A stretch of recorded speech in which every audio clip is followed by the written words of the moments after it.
The last time the Dravani Conclave had sent ships to Hollow 9, nothing came back. That was 200 years ago, when the Palori still breathed and their empires still burned hot across the Orion Reach. Now the Palori were dust, their worlds were graveyards, and the derelict station orbiting Hollow 9 was supposed to be nothing more than a corpse floating in the darkness. Oh, when the beacon lit up, every sensor operator in the conclave blinked twice and checked their instruments. Admiral Rasha stood at the center of the command deck, aboard the conclave flagship Lasting Grace. She was Bravani, tall, sharp-boned, with skin like wet slate and 4 narrow eyes that never fully closed. Around her, officers from 3 other species worked their stations with quiet efficiency.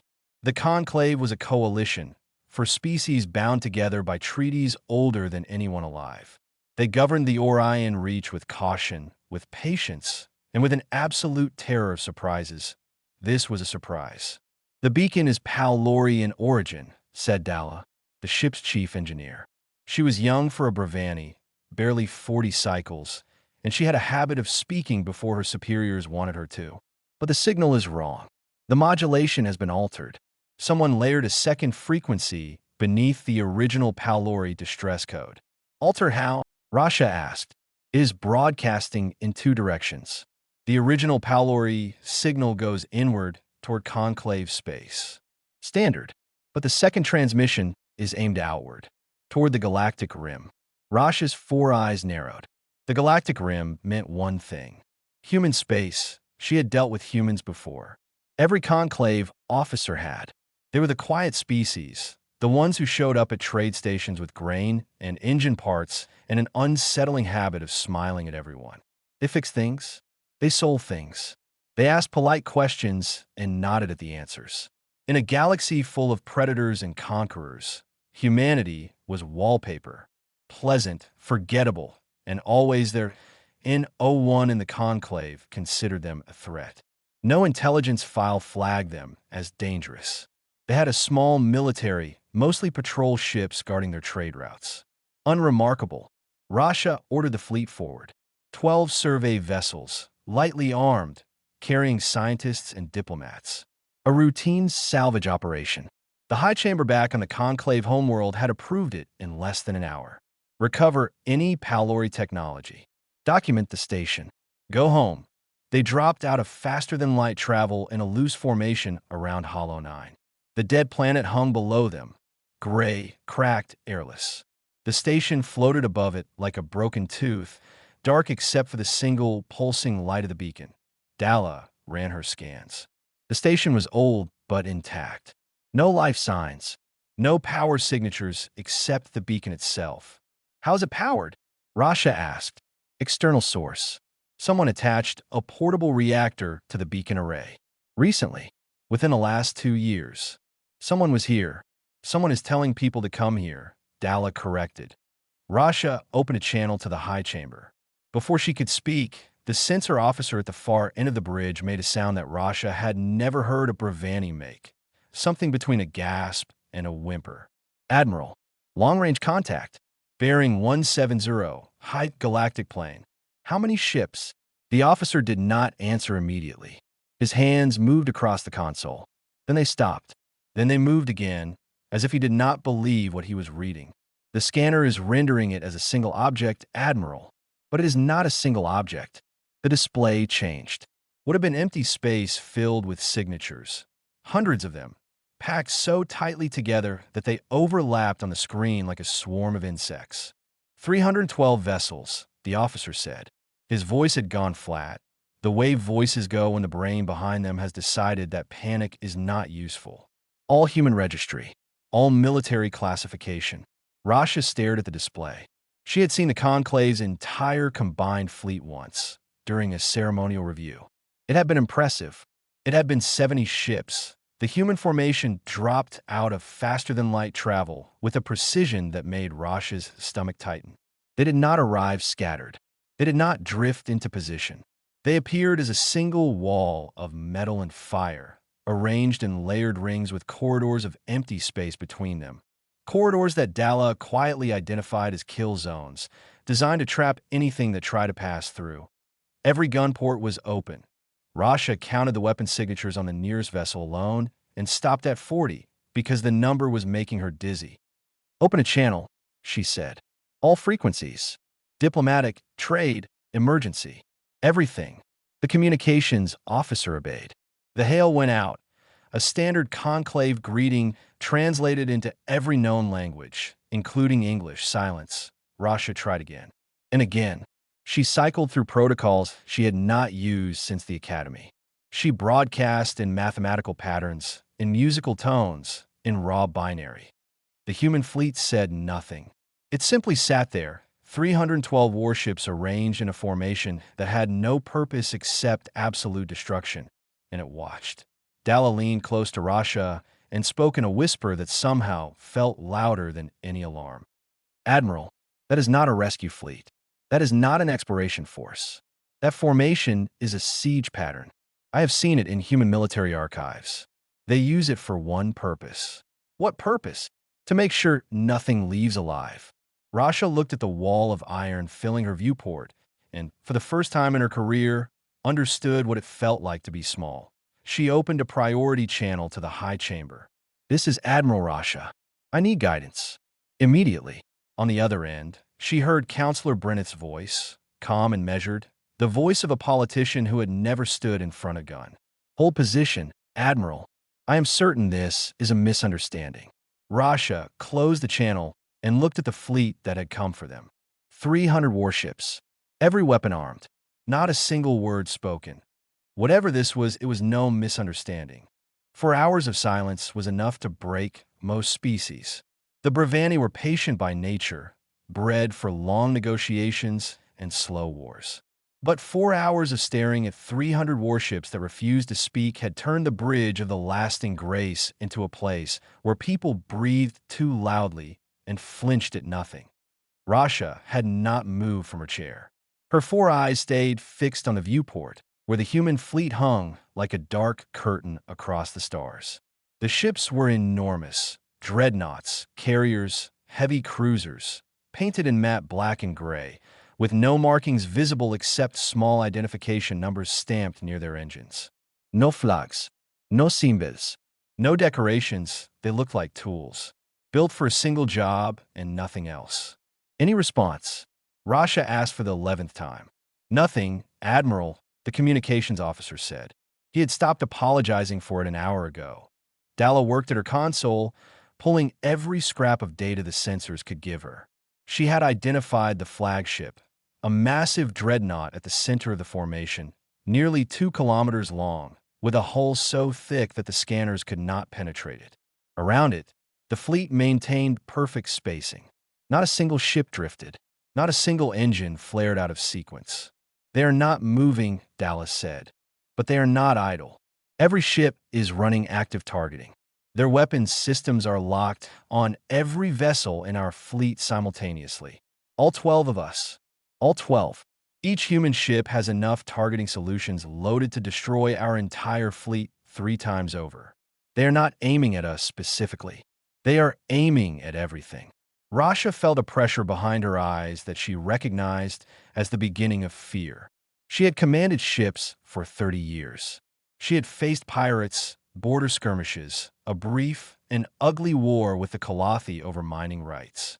But she had never felt this absolute certainty that she was standing inside someone else's weapon and they simply had not pulled the trigger yet. She opened a channel to the high chamber again. Counselor Brenneth answered, flanked by the other 3 senior counselors. They looked worried, but the wrong kind of worried, the kind that comes from political embarrassment, not mortal danger. "Admiral, we have reviewed every treaty, every trade agreement, every diplomatic exchange with the humans for the past 60 years, Brenneth said. "There is no cause for hostility. They have no territorial claims in this sector. No grievances filed. No disputes pending. With respect, Counselor, their fleet disagrees. It must be an exercise, a show of force for domestic purposes. Humans are emotional creatures. Perhaps their government needs to appear strong." Rasha almost laughed. She was looking at the most disciplined military formation she had ever seen, and Brenneth was calling it theater. "I recommend we withdraw," Rasha said. "Absolutely not. If we retreat from an empty gesture, we lose credibility with every species in the reach. Hold position. Observe. Report. The channel closed. Rasha sat in silence for a long moment. Then she turned to Dalla. Tell me about the station. Dalla pulled up her scans. The derelict Palori station was still dark except for the beacon. No changes. No new signals. But something was different now. A small energy signature near one of the docking ports. A shuttle, Dallas said. Human. It detached from the flagship approximately 30 minutes ago. Single vessel, no escort, no visible weapons. It is approaching the station. Rasha watched it on the display.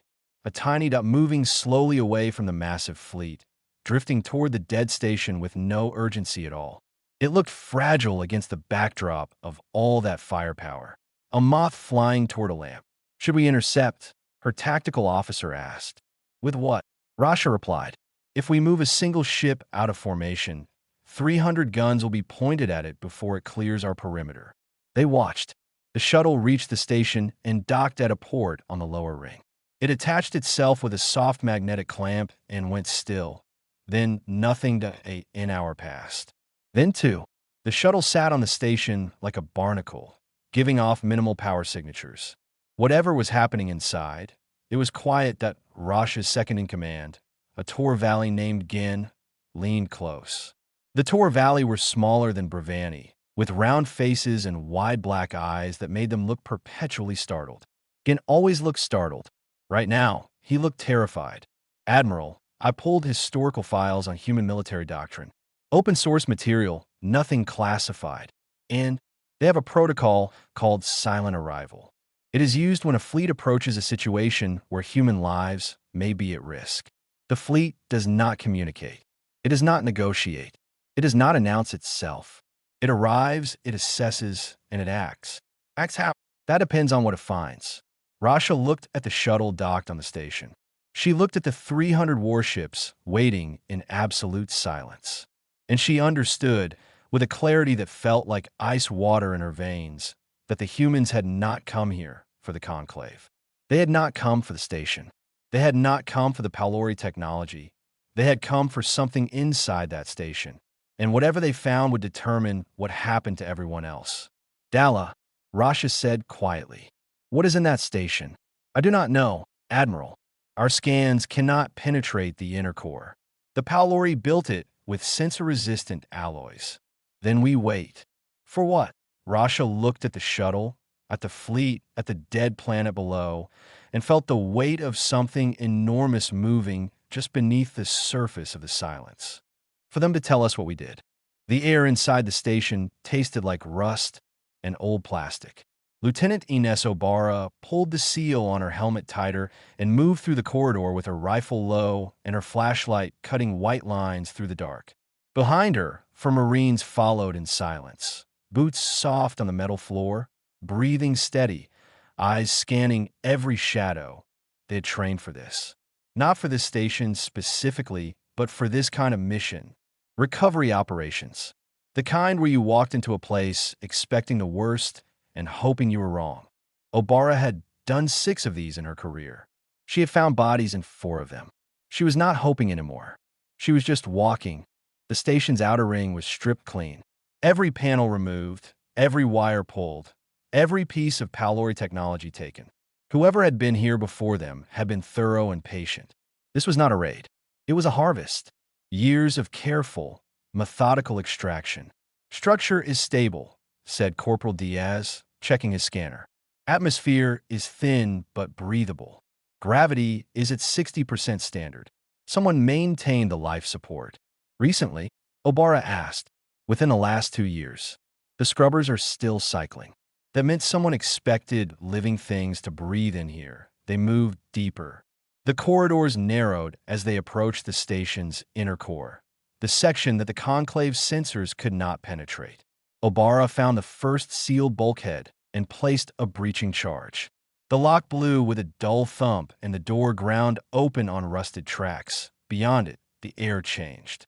Warmer, humid, the smell of antiseptic and something underneath it, something organic and sour that Obara recognized from field hospitals. The smell of people who had been kept alive but not cared for. She stepped through and found the room. It was circular, roughly 40 meters across, with a low ceiling and walls lined with equipment she did not recognize. Palori technology, but modified, jury-rigged with components from at least 3 other species. At the center of the room, arranged in neat rows like a crop waiting to be picked, stood 47 stasis pods. Each one held a human being. Obara moved to the nearest pod and wiped the frost from the glass. A woman looked back at her, eyes closed, face drawn, skin stretched tight over bones that showed too clearly. She was thin in the way that spoke of months, not days. Her head was shaved, and along the curve of her skull, thin silver lines traced a pattern that Obara knew was not natural. Diaz, scan her. The corporal pressed his medical scanner against the glass. The readings came back in seconds, and Diaz went very still. Neural implants, he said, Palori-derived technology, heavily modified.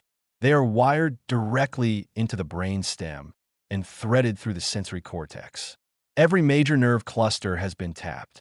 What do they do? Data extraction, sensory input, emotional response, pain thresholds, fear patterns, adrenaline cycles. Everything this woman felt, everything she experienced, it was being recorded and transmitted. Obara moved down the row. Every pod was the same. Men, women, young, old, all emaciated, all implanted, all alive, held in stasis with their bodies broken down and their brains wired like circuit boards. She found the youngest, a man who could not have been older than 22. The implants on his skull were thicker than the others, layered in ridges that suggested multiple surgeries. Multiple rounds of experimentation. Who are they? One of the Marines asked. Obara pulled up the fleet database on her wrist console and ran the biometric data from the pods against missing persons records. The match came back in under a minute. The Dawn Razor. A colony transport carrying 63 civilians from the Kessel system to a new settlement in the Arlen sector. It vanished 14 years ago. The Conclave's official report listed it as lost to a navigation error, a miscalculated jump that sent it into deep space. The humans had searched for 2 years. Found nothing. The families mourned. The file was closed. 47 survivors. 16 unaccounted for. Obara did not want to think about what had happened to those 16. She opened a secure channel to the fleet. Obara to Admiral Ferreira. Go ahead, Lieutenant. She told him. She kept her voice flat and professional because that was the only way to say it without screaming. She described the room, the pods, the implants, the condition of the captives. She read the name of the ship and the number of survivors. There was a pause on the other end. Not long, maybe 5 seconds. But Obara had served under Ferreira for 3 years, and she had never heard him pause for anything. When he spoke, his voice was the same as always, calm, measured, steady. But there was something beneath it now. Something heavy. Confirmed. 47 survivors. Begin recovery. He broadcasted on an open channel. Every frequency. No encryption. Every ship in the system heard it. Human and conclave alike. Obara looked at the rows of pods and began the process of waking the dead. The first woman opened her eyes and stared at Obara with an expression that was not relief, not fear, not anger. It was the expression of someone who had stopped believing that rescue was possible and now did not know what to do with the fact that it had come. You are safe, Obara said. The woman opened her mouth. No sound came out.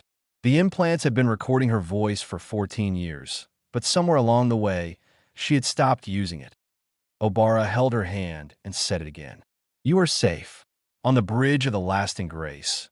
Admiral Rasha heard the open broadcast and felt something she had not felt in 30 years of service. She felt guilty, and she did not yet know why. 3 medical ships moved out of the human formation like white blood cells responding to a wound. They were smaller than the warships, but still larger than anything in the Conclave fleet, and they carried markings that Dalla had never seen before. A red circle over a black field, the symbol of humanity's military medical corps. The formation opened to let them through. It was the first time the wall of ships had shifted since arriving, and the movement was so precise, so perfectly synchronized, that it looked like a single living thing breathing in and breathing out. Then it closed again, tighter than before. Rasha watched from her command chair as the medical ships docked with the station. Shuttles began moving between the station and the hospital vessels. Slow, careful trips carrying stasis pods and the broken people inside them. Every trip was escorted by armed gunships that flew in pairs, circling the route like hawks guarding a nest. They are treating this as an active combat zone, Gin observed quietly. Because to them, it is, Rasha said. She had been sitting for 6 hours. Her body ached. Her mind ached worse. The open broadcast had told her what was inside the station, but it had not told her why. Who had taken the Dawn Grazer colonists? Who had built the prison? Who had wired humans to machines and studied them like animals? And more importantly, did the Conclave know? She opened a channel to the human flagship. For the first time, someone answered. Admiral Don Ferreira appeared on screen. He was older than Rasha expected, somewhere past 60, with gray hair cut short and a face that had been weathered by years of decisions that left marks. He wore a plain uniform with no medals, no ribbons, no decorations.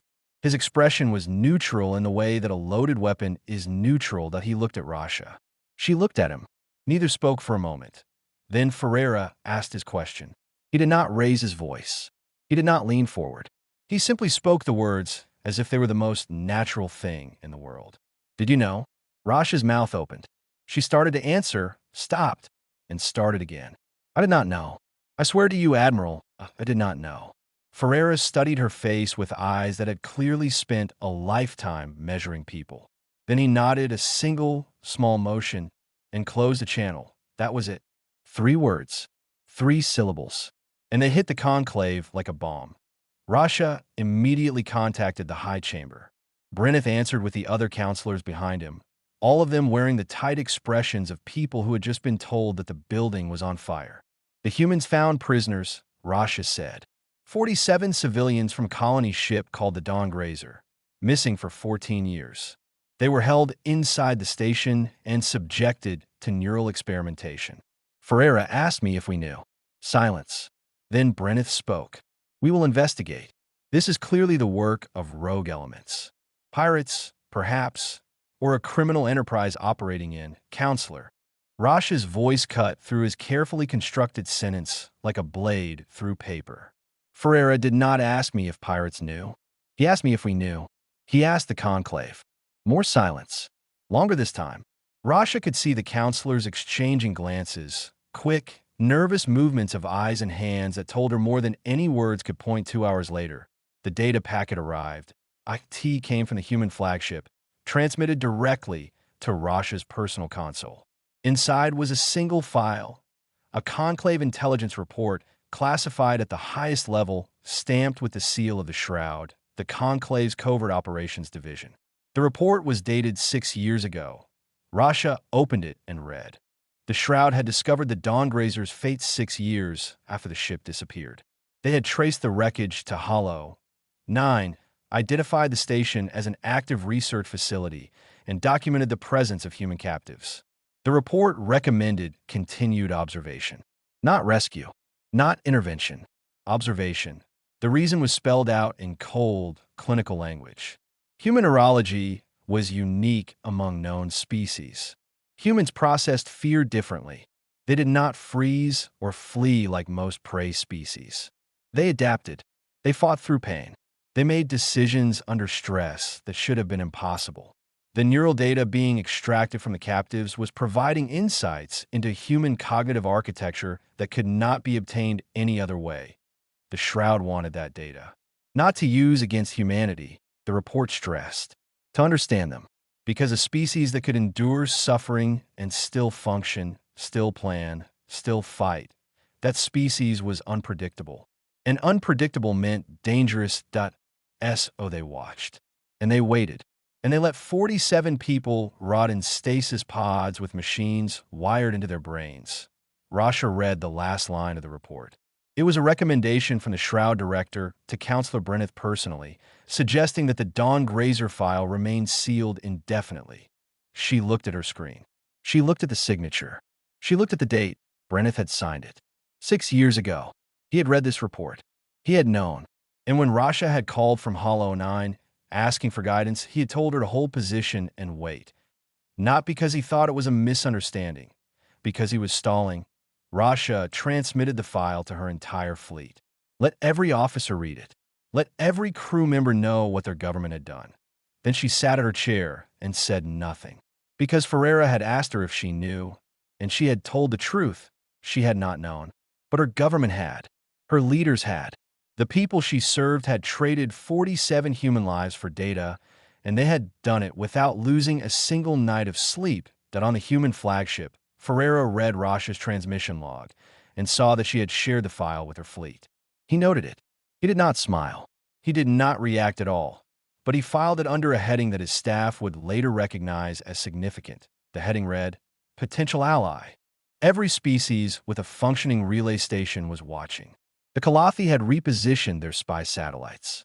The Norati had pulled their merchant ships out of the sector and parked them at a safe distance with their sensors pointed inward. Even the Gren, who lived so far from conclave space that they normally ignored galactic politics entirely, had tuned their deep space arrays toward Hollow 9. Everyone was waiting for the shooting to start. 312 warships against 12 survey vessels. It would not be a battle. It would be a footnote, 3 sentences in a history book, a date and a body count, and a lesson about what happens when you make the quiet species angry. Ferreira did nothing.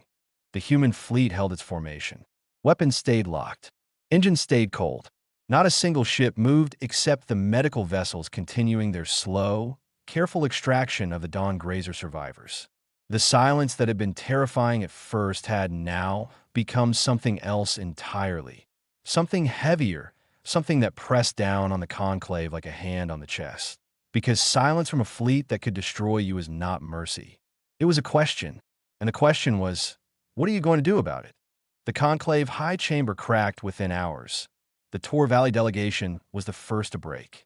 Their ambassador stood in the council chamber and laid a data chip on the table containing the names of every Shroud operative who had been assigned to the Dawn Grazer observation program. 17 names. The Tor Valley had found them in their own intelligence archives. Copies of the Shroud reports that had been shared across species as part of the Coalition's joint security agreements. We knew, the Tor Valley ambassador said. Not all of us. Not at first.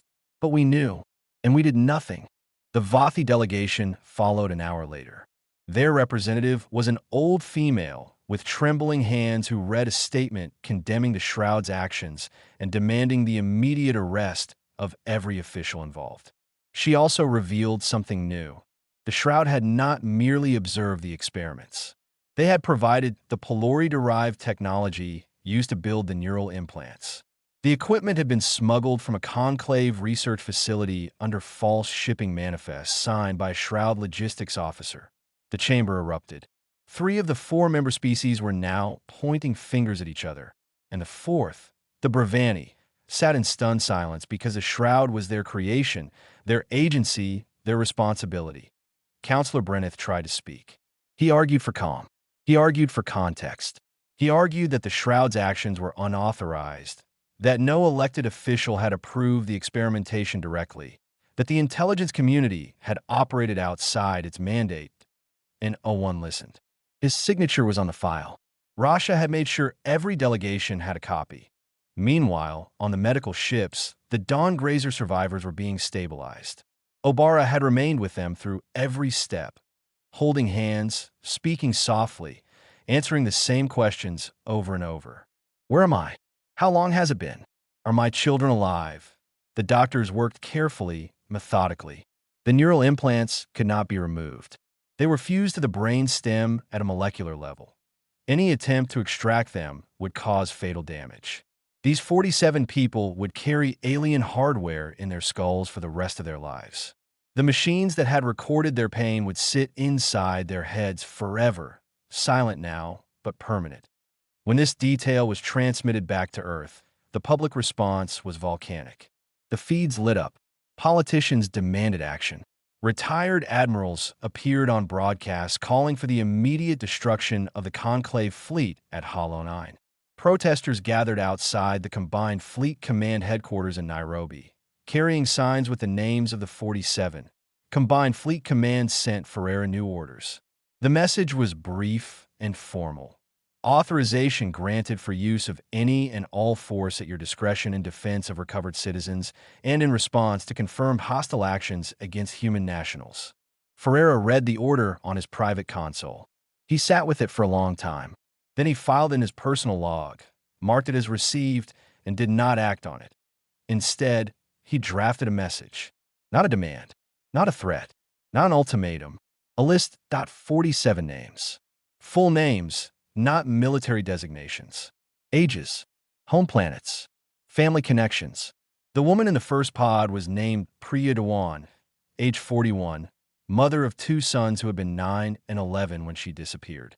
The youngest captive was named Riku Hallinan, age 22, who had been 8 years old when the Dawn Grazer was taken. He had grown up inside a stasis pod. He had no memories of anything else. Ferreira put every name on the list. Every age, every family, every child left behind, every parent who had mourned, every birthday missed, every holiday spent waiting. Every night someone had looked at the stars and wondered if their mother or father or brother was still alive and could see the bottom of the list. He wrote a single line. These are the people you forgot. He transmitted it to Russia on an open channel. Every ship in the system received it. Every relay station picked it up. Within an hour, it had reached every corner of the Orion Reach and beyond. The list did what 300 warships could not. It put names to the silence. It made the silence personal. Every species that read it had to sit with the knowledge that 47 people had been tortured for 14 years, and the galaxy had looked the other way. Rasha read the list in her quarters alone. When she reached the last name, she closed the file and sat in the dark for a very long time. Then she stood up and began writing her resignation.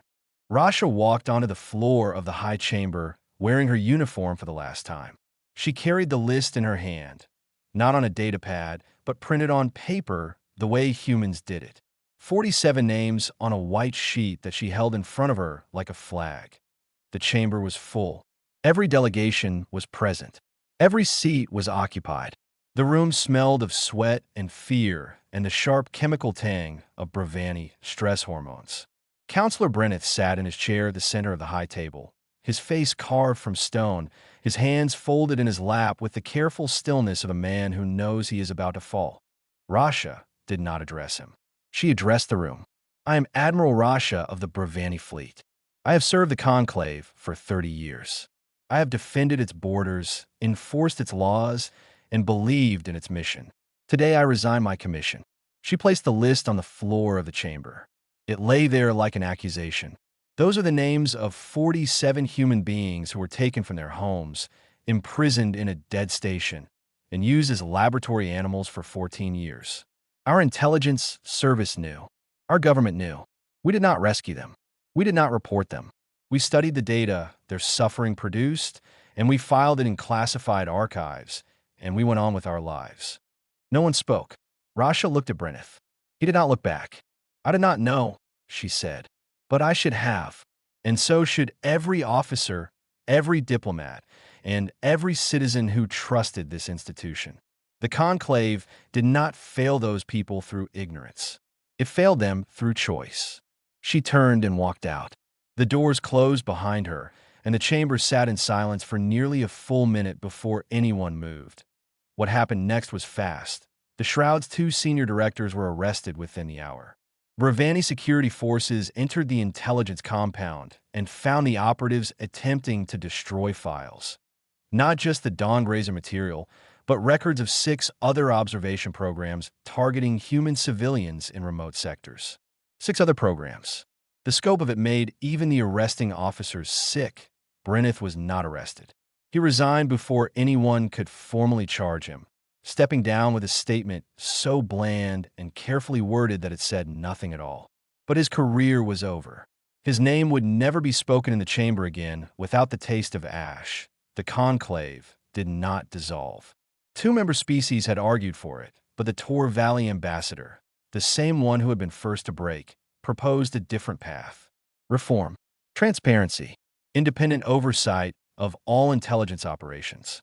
A formal treaty with humanity that included guarantees no conclave official had ever been willing to put in writing before. It was not justice.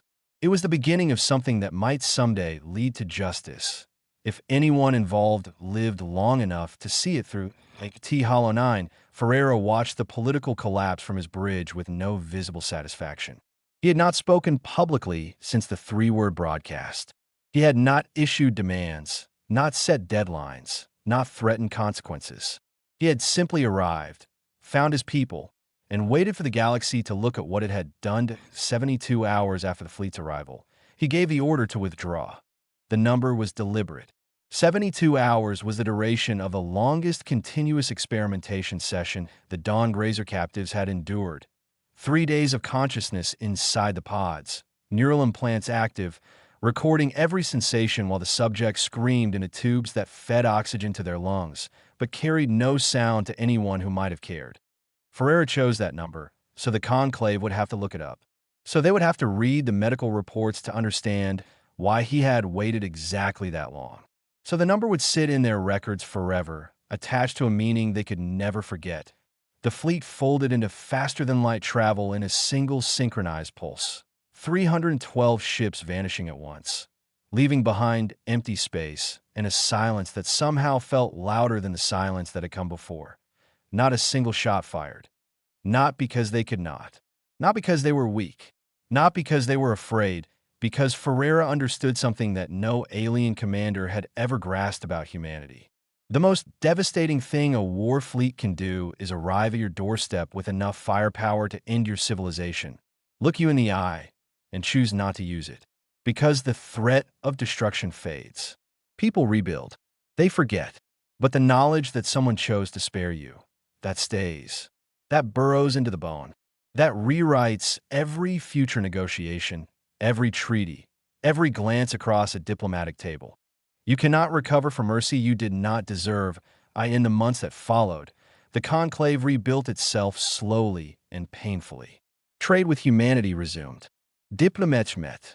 Agreements were signed. Everything returned to something that looked like normal, but it was not normal. Because now, every alien who sat across from a human envoy saw the same thing. A person who smiled warmly, spoke politely, and shook hands with a grip that was just firm enough to remind you that those hands could have held weapons instead. The 47 colonists went home. Priya Dewan reunited with her sons, who were now grown men with faces she did not recognize. Riku Hallinan stepped onto Earth's soil for the first time since he was 8 years old and stood in the sunlight for 20 minutes without moving, because he had forgotten what it felt like. Some of them recovered. Some did not. The implants hummed quietly in their skulls, silent passengers that would never leave. Obara was promoted. She accepted the new rank, transferred quietly to the intelligence division, and began building a new unit with a simple mandate: find every other human the galaxy had lost. Because the Dawn Grazer was not the only ship that had vanished. There were others. Missing colony transports, lost merchant vessels, crews that had simply stopped transmitting and were written off as navigation errors. Obara did not believe in navigation errors anymore.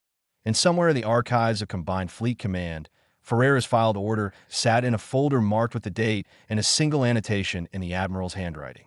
Not this time. The galaxy read those 2 words and understood the part that was not written. Next time might be different.